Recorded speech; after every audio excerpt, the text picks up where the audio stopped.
All right then, so we're going to make America healthy again. Begs the question, were we ever really that healthy to begin with? What era would you point to and say, yeah, that's the one that I want? Was it the 1800s before antibiotics when people died from strep throat and other infections? Or was it maybe the early 1900s during the Spanish flu epidemic? Or perhaps it was the 1950s and 60s when there was a surge in heart attacks and sudden death, particularly in men in ages 50 and 60. In fact, throughout the span of humanity, health has been a movable target. Not all that has occurred in the realm of conventional medicine is bad. It's just disproportionately exaggerated. How many times are we going to hear about the latest breakthrough, in particular with things like cancer treatment? Well, we'll talk about that today, and we'll talk about what you can do to make you healthy. Look, America does not become healthy. You cannot anthropomorphize our country. It's not an organism. It's a bunch of dirt with boundaries, so we think. You, my friend, on the other hand, you can become more healthy individually. And do not wait for somebody from Washington to come through the door with a solution to our problem. The earth is challenging. It is full of potential threats to our health. Pollution, lack of food, contaminants, lack of contaminants. If you obliterated all of the pesticides tomorrow, the world would starve. I'm not advocating for pesticide-coated food. I'm just being realistic, folks. If you eliminated all the oil tomorrow, the carbon footprint would skyrocket because people would turn to burning wood and dirty coal because, well, oil is actually one of your more carbon-friendly formulas. Why are we talking about oil when we're supposed to be talking about your health?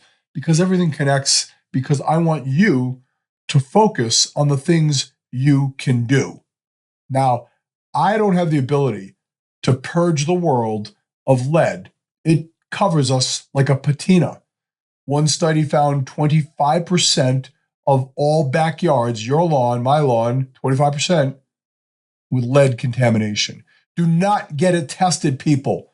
You will be declared a toxic site. They'll put yellow tape around your house and they'll make you scrape the dirt off and put new dirt on. So please do not get it tested. My point is we can do things to protect our health. And the thing we're not going to do, we're not going to wait for our health insurance. You don't have health insurance, right? You've got sick insurance.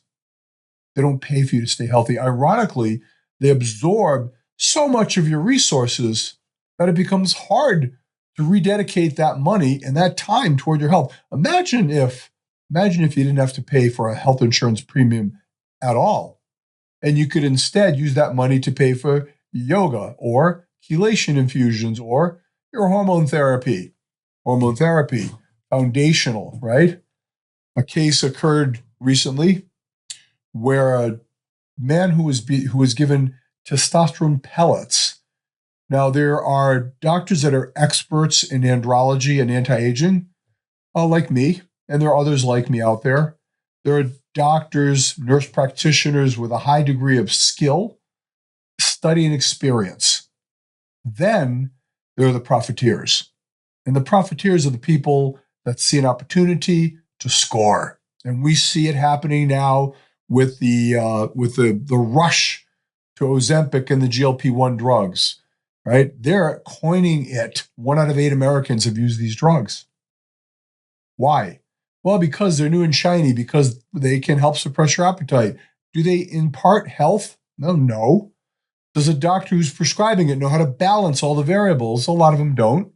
Why are we doing this expensive drug when there are generics out there that do the job pretty darn well? Because that's how we operate, right? We like spending big money on the new drug. We think it's the greatest thing ever. I've been treating obesity for over 25 years. We've had enormous success. It's not uncommon for people to lose 50, 100 pounds and keep it off. And we were doing that before the GLP-1 drugs were ever invented. Yes, we've been using them for 10 years, but in select cases, I can tell you it is rarely the first card we play. Why? Because it's the most expensive. Why go there, right? got to be a huge upside. So we do use them, but my point is to have you focus on your health, what you can do. But a lot of people ask me, God, isn't it great? We have a potential new leader at I don't know what he's leading, RFK. He's gonna like undo the chokehold that big pharma has had on our access to treatments. I sigh, because it might happen. There may be some changes, but we can't wait for that. One of the great examples in my world, in functional anti-aging therapy world, are peptides. Peptides are a broad class of drugs. They really are amino acid chains. Think of them as little short protein, that's all. 40 amino acids or more, and it's a protein. Less, it's a peptide. They've been around forever. Insulin is a peptide. Omeprazole is a peptide. So when I hear other clinicians say, I want to learn about peptides, my thought is, you don't even know what question to ask. Peptides are a huge category of pharmacologic agents. Many of them, when people are referring to peptides, they're referring to the compounded sort that can be made by legitimate compounding pharmacists, highly skilled, highly trained, highly safe. And they can be administered by experts that have training and understanding in the broad clinical application, where they fit, where they don't, and how to get to the objective. So when I have a patient who says to me, I want peptides, my question is, what are we treating? What is the quantity? What is the quality that we're after? Is it brain energy, libido function? Is it weight loss? Is it pure anti-aging? All have different pathways, all legitimate. But let's go back a moment and reflect on profiteering. How do you know if your clinician is on his game or her game, right? They ask good questions. They follow up. They monitor blood count. How do you know if they are robotic? There are these plug-and-play protocols out there. And one of them ran into trouble recently. It's the Testapel. Now, Testapel is a trademark. Doctors and others, nurse practitioners, can get, and these are air quotes, certified in Testapel. What in the world is that? Certified? I'm a board certified family doc. I don't need some dorky weekend course to get me certified in how to use hormones. That's a broad fund of knowledge that you acquire through study, experience over time. It is not a plug and play. Put the numbers in here, you spit out the treatment there. Well, this is a protocol that is used by some. Testapel has a protocol like that. Plug in the labs, patient demographics, and they'll spit out the dose. Doc, if you need a protocol to tell you the dose of something that you can't figure out based on the patient's history and your own knowledge, you got to go back to school. And if you expect to be served up something simplistic that is a paint by numbers scheme, not necessarily the best play. In fact, it isn't. So what occurred was a patient had a abnormally high blood count, was therefore treated with testosterone pellets, subsequently had an adverse effect, and now there is a class action lawsuit that has been filed against the company that has the protocols. So I share this with you not to denigrate hormone therapy, rather to celebrate it, right? Hormone therapy is phenomenal, bedrock, cornerstone to your anti-aging journey. It also is not part of conventional healthcare. By and large, the conventional healthcare model does not embrace, celebrate, and properly integrate hormone support into the anti-aging paradigm. They believe that it is to be avoided. I can't understand why. Totally natural for us to have hormones. Totally unnatural to just ignore the negative effects as they start to fade. And don't tell me about the age-appropriate level of hormones. This drives me nuts. There is no such thing. Yes, your hormones go down as you get older. Yes, that bracket is different for each decade as you age. But no, there's nothing good about that. There's nothing that makes that okay. Look, if you're standing in quicksand with 8 other people and you're all sinking at the same level, and you look to your left and your right and go, oh, I guess I'm okay. I mean, we're all up to our waist, right? And I'm no better, I'm no worse than everybody else. I'm going to sink slowly. because after all, everybody's sinking with me. That's the mentality. If you look at lab work with regard to your hormones and you say, well, my levels are normal for a fill-in-the-blank age person. Nonsense. There's no such age bracket for thyroid hormone. There's no such age bracket for pancreatic production of hormones like insulin. No such age bracket. Why do we imply a bias interpretation of our gonadal hormones? It is steeped in history and the inertia of things have always been that way. You know, my grandfather did fine with his low testosterone. My grandmother withered away, but by golly, she made it to 85. And she could drive until she was 81. And she shuffled around with that walker. Look, God bless tenacity. I love seeing it. See that dude struggling, the cane, the walker. You tip your cap to him. It's one tough son of a gun. Decided to get out of the house despite all of that. Okay, I admire that. I don't want to be that. And you don't want to be that. So let's be proactive. Let's be in front of the wave instead of behind it. In no space is this more important than cancer. You hear me talk a lot about certain cancers, prostate chief among them. In the world of cancer therapy, we have not moved an inch forward with prostate cancer. The treatments cause harm. They don't make you live longer. Why are we still doing them? Because we always have. Because the idea of doing nothing is just not tenable. Well, I don't advocate for doing nothing, folks, but I do support the alternative approach, the intellectual medicine pathway to addressing abnormalities of PSA and to addressing prostate nodules, to addressing prostate cancer. Now, I'm going to share with you this new breakthrough drug because it is emblematic, it is symbolic of many of the things that I dislike about conventional medicine and the way Big Pharma goes about its business. This was touted as a breakthrough. This was for metastatic prostate cancer in patients who had already been castrated, but the cancer progressed. They call that androgen deprivation therapy. It sounds much nicer than castration, but let's be honest. It is whacking your boys off in the hope that it'll do you some good. Mark me absent.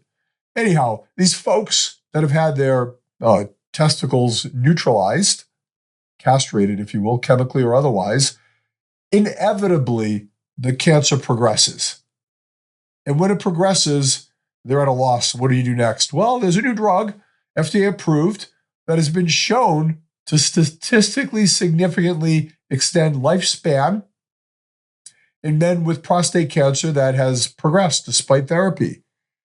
It is Pluvicto is the trade name, and it works by having, in essence, a targeted form of radiation that theoretically can be targeting the cancer cells themselves. Now, that sounds very appealing.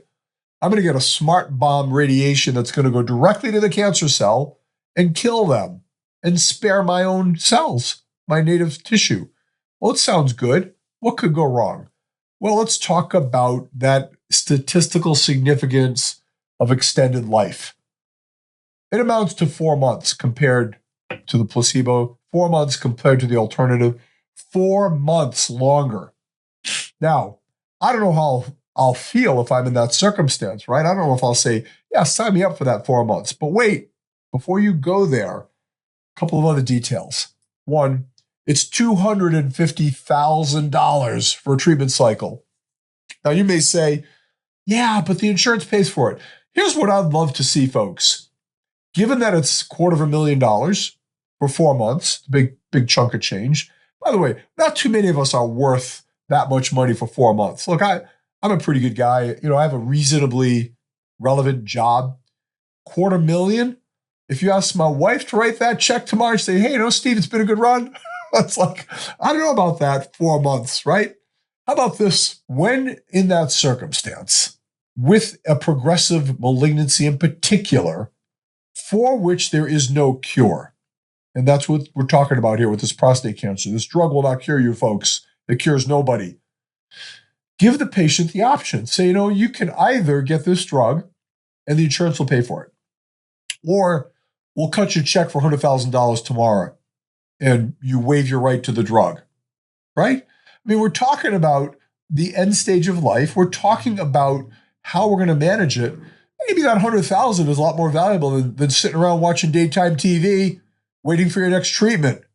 While, here's the other part of it. I'm highlighting this particular drug because the parallel path happens with so many other of these drugs. Breakthrough, headline, new drug extends life. And they show some happy guy who had a good response, right? Right? Dead men don't talk. But the happy guy with a good response is, he's on the cover. Like the commercials you see, people dancing because their A1C is down. Drive me nuts. All right, so you get those 4 months. There was a over 50% grade 3 adverse reaction.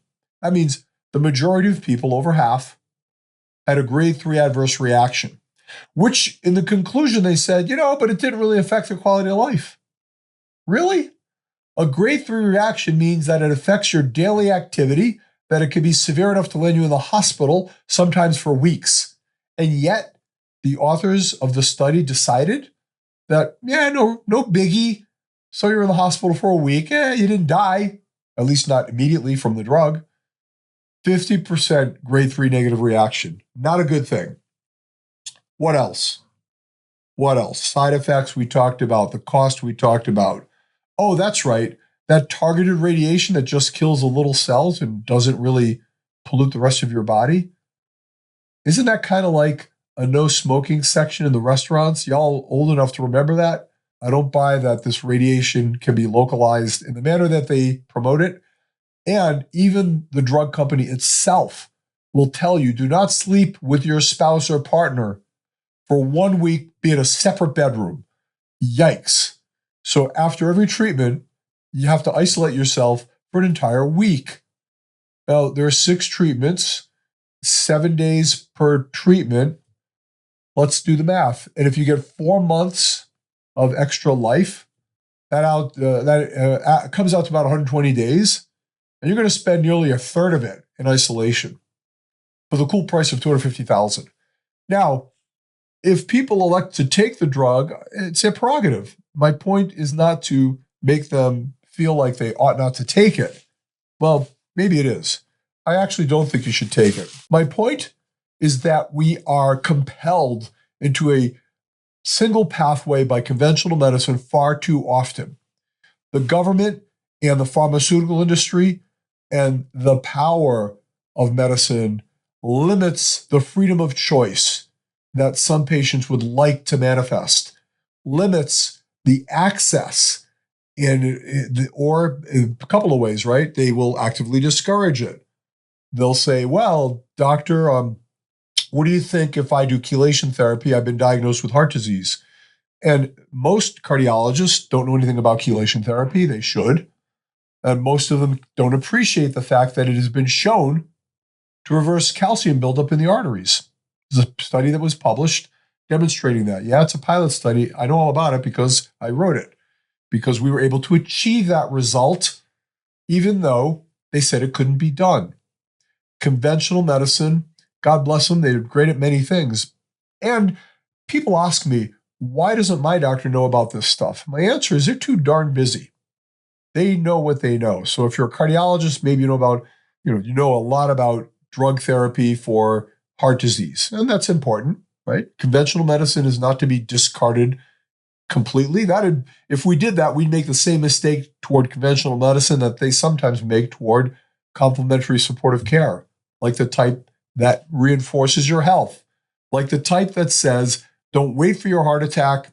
Let's get out in front of that wave. Let's get a calcium score. Let's look at biomarkers to see what kind of a cardiac risk profile you have, and then go beyond just the universal recommendation for statin drugs. Go beyond that. There are things you can do to help reverse and prevent. That's the coin of the realm.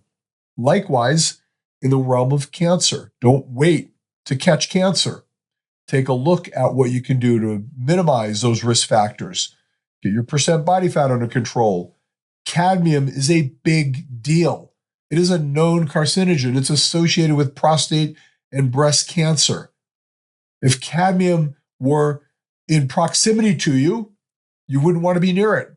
like lead, right? But the cadmium is everywhere. We test for this frequently here at our center. Intellectual medicine does that provocative test determining how much has been buried in your body over the span of your life. It's not the cadmium in the blood, it's the cadmium in your bone and tissue. Proximity to a carcinogen increases the likelihood it will do damage.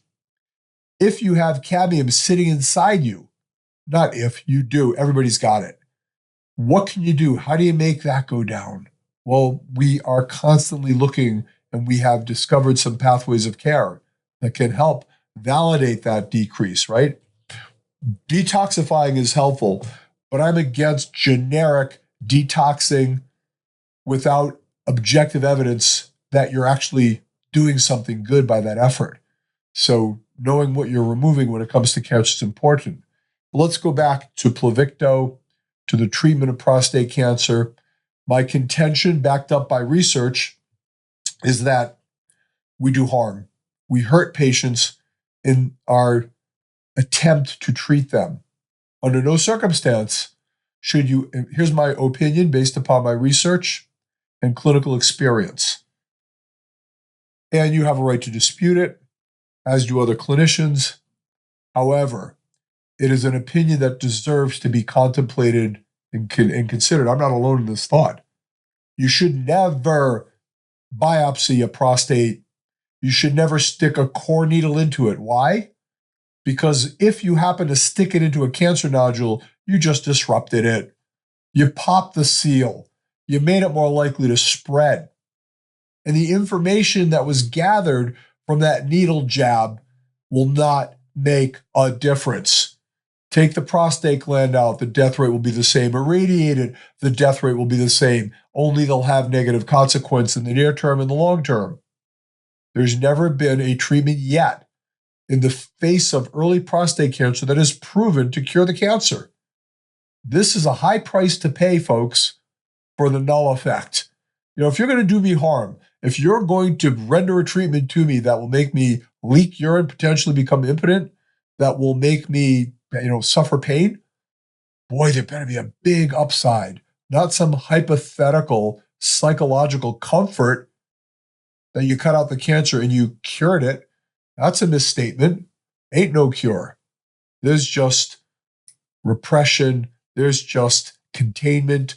Let that cancer stay in the prostate gland. And if it breaks out, do not let them castrate you. And if it breaks out, there are some treatments that have value in conventional medicine. Targeted radiation therapy if there are metastatic bone lesions, or if the cancer's gone to other organs. I kind of like those approaches. However, what I like even better is not letting it get there. We need to take a step back from our impulse to screen. Screening is less valuable than preventing. Now, as I have this focus, I guess an unfocused focus, we're talking about your health. We're talking about being cautious about breakthrough drugs. I like generic drugs. They're old and proven. I like generic drugs to the extent I like drugs. I don't like drugs, but if you're going to take a drug, far better to take the cheap generic drug that's been around for 30 years. You know all of its warts. It's made it through the gauntlet of real life experience. Here's my rule of thumb. If you see a drug advertised on TV, do not take it because it's being promoted way too heavily. It's very expensive, and there are generic alternatives that are as good or nearly as good or maybe even better. You'll never see a commercial because they're too cheap. Nobody pays for that. The other thing that I know that the drug companies know, they need a return on investment, and it's got to come fast. They want to get their money back in 3 years because eventually another drug may knock them off the pedestal, or clinical experience in the field may determine negative consequences. The drug can get pulled. The drug companies don't mind that so much. As long as they made their money, if 3 to 4 years later it gets yanked, well, so be it. So you, my friend, you've got to be the one that decides your path. To do that, you've got to be prepared to be assertive in the medical space. Doctor wants to do an x-ray. Doctor wants to do a biopsy. If they're going to do something that causes harm, and there's not an imminent threat to your life, it behooves you to pause and contemplate before proceeding. You want to get a biopsy of the prostate? All right, doc, let me think about that. I'll get back to you. That gives you a breather, a little time out, so that you can research and make your own decision. And ultimately, given good information, the decision cannot be wrong because it's yours. My job is to give you my perspective based on my research, my clinical experience, so that to the extent it weaves into your own life and you can utilize it, may that be a good thing. The overall message is taking control of our health and accepting the fact that the end will come. Therefore, we don't have to worry about dying, do we? It'll happen, but we want to worry about or put energy into the living part, vitality part, energy part. Do not give me a treatment that withers me before I collapse. All right, well, that's about all I had for today. Stay strong, stay vertical, stay energized.